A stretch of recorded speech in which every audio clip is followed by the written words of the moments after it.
So in this case, in Malawi, there are a lot of disparities that happens between a young person getting a job where now they can feel they are really employed and they feel safe and they feel protected based on their gender affiliations, maybe disability in all other ways.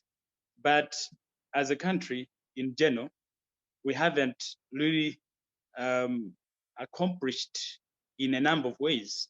For instance, we haven't included other disabled individuals, people that are not able to do certain things just because the environment is not welcoming.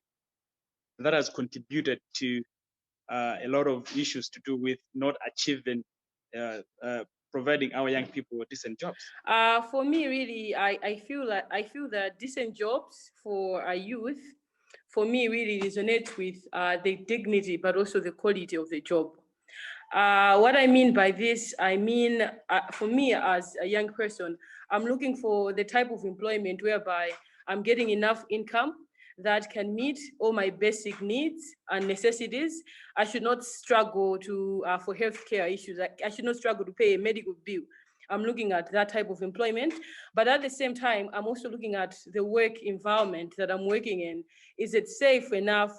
At the same time, what are the working conditions? Are they structured working hours? Because I've heard a lot of things about working conditions whereby people are locked in a room to work for the whole night. Is that conducive for me? So for me, it's really an issue of having that job whereby, or the type of employment where you're getting enough income, but also the working conditions there are conducive enough. Maybe graduates get monthly payment of about $100, which is not really fair for someone who maybe has spent 4 years in university. And every year in Malawi, we have a lot of youth graduating from public universities. And of these youth, maybe I would say only 20% are the ones that, get jobs. But for the 80%, they're actually just hoping for non-existent jobs. So as at now, I would say our country really needs to work to provide, in the first place, jobs for everyone, indeed. That Malawi as a country is a youthful country, because the statistics show us that about 46% are below the age of 15, as well as a quarter of the population in Malawi is actually between the ages of 15 and 29. So this shows that Malawi as a country is a youthful country. And then also on the same, statistics show us that a majority, which is about 80% of the jobs that are offered in the agriculture sector, because basically we are an export country where we export things like tea, coffee and the like, as well as tobacco. So a high percentage, which is about 80%, is really in the agriculture sector. But the issue comes in that there is underemployment, because when we look at the agriculture sector, there are things to do with seasons, because there are crops that are grown in season. So which means that the wages that are available for certain individuals can only be available for a particular season. So there are issues of underemployment. I think for me as a youth, I would say that the definition of decent job by the International Labor Rules, it defines exactly what I see when I think of a decent job, which includes the quality of the job I'm doing, the dignity, there is fair income, safe working conditions, which also includes social dialogue and social protection. And talking in terms of how it resonates with Malawi, I would say that as a country, we are not yet there to say we have decent jobs in Malawi, but probably maybe we're heading there in the future or in the near future. So I feel like there are a number of issues that still needs to be addressed. For example, the dignity, the fair income, the safe working conditions, I think they're still not yet there.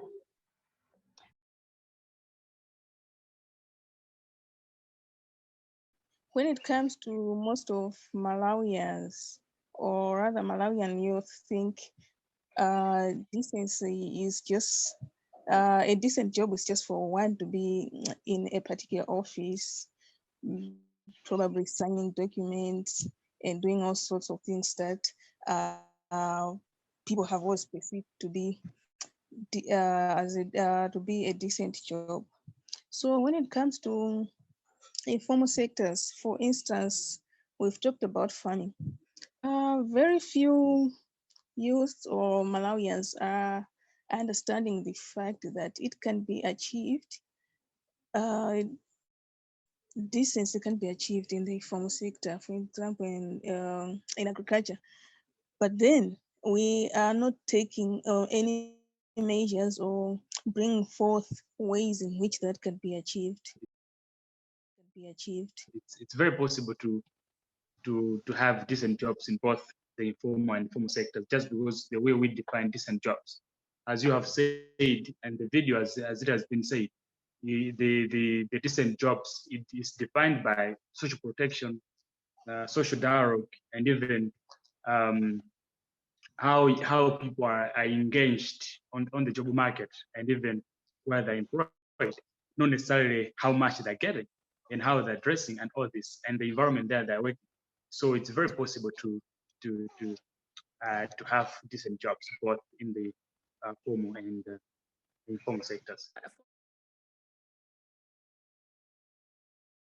So for most, especially the technical jobs that we have, the employers can give out an opportunity for everyone to apply, both males and females.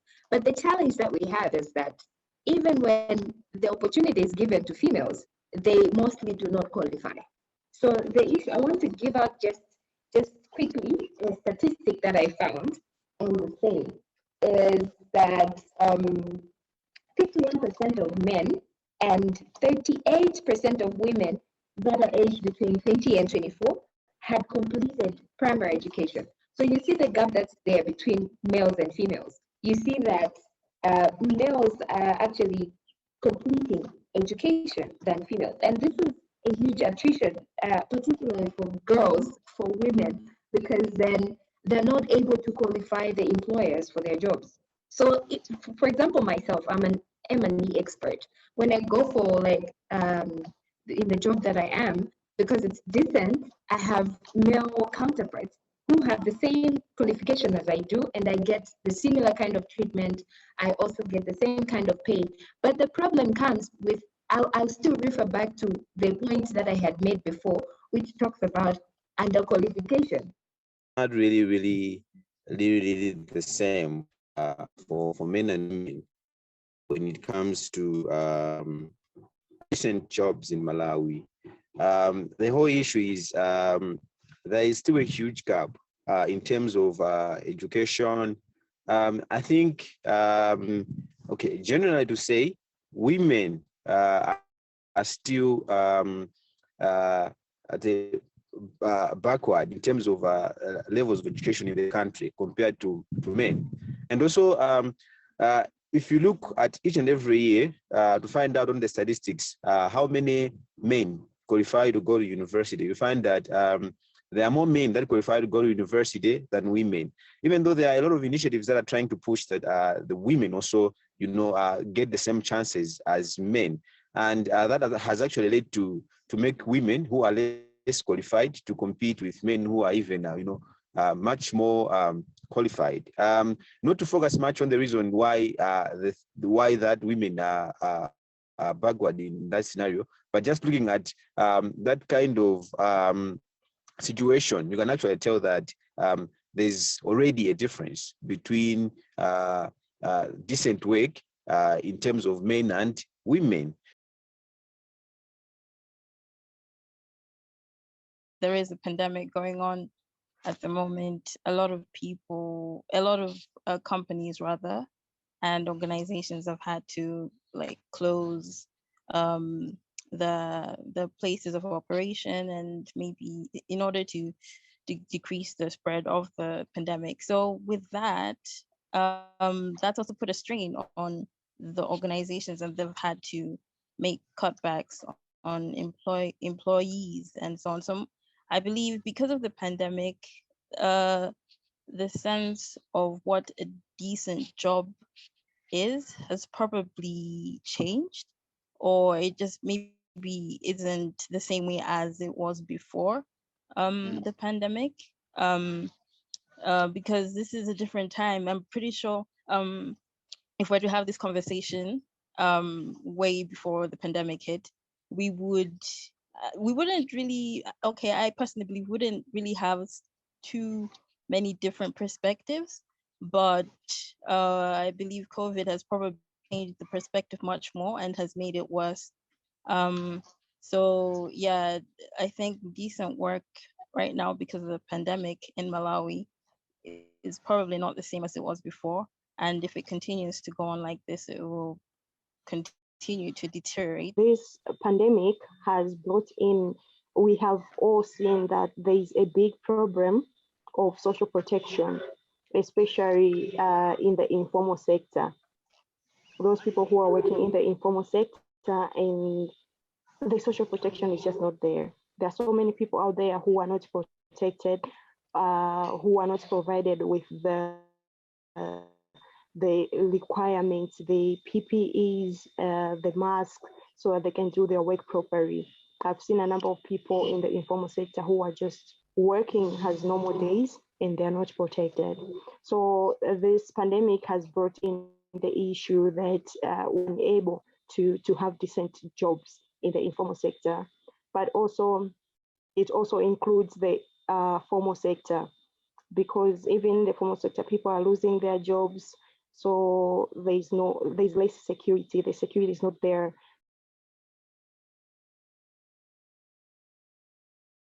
So maybe formalizing the informal sector. How do we provide incentives to make sure that businesses in the informal sector are formalized?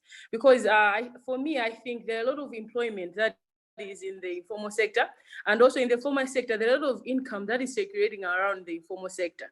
But the only problem in having decent jobs in the informal sector is that it's really dependent on the employer. If the employer has a good heart, he'll provide good wages and also good working conditions for the people. But if he doesn't have a good heart, then I think the people will suffer. So how do we make sure that regulations also apply in the informal sector? There's a lot of work to be done in the informal sector compared to the formal sector, because that's where there's a lot of jobs that are not decent in the informal sector. So I feel like if we can advocate for decent jobs, the definition of decent jobs, and how we can implement the definition itself in the working sector, I think that can help a lot, and also the involvement of the government. It can help a lot for everybody to know what the definition of decent job, what we are looking for, and how we can achieve that.